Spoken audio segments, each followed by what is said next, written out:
Hey everyone, Mr. Nickel here. We're going to talk about KW in this video. So KW stems from the idea that if we have a bunch of water sitting around, let's say that you have a glass of water and you are waiting to drink that.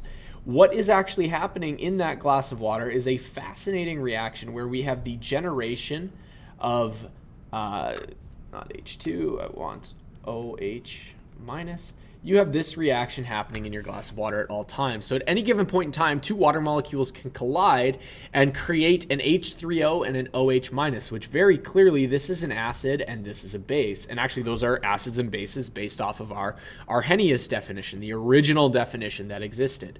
And what we can see then is that one of these would have acted as the acid, one of these would have acted as the base. And so if we want to define these, they'd be the conjugate acid and the conjugate base. And so the idea is that one of those waters is donating a hydrogen, the other one is accepting it. And so we end up with this H3O and OH minus. This should scare us a little bit because we now have a glass where at any given point in time, we'll have a very acidic and a very basic thing. But the nice thing about acids and bases is that they are going to neutralize each other.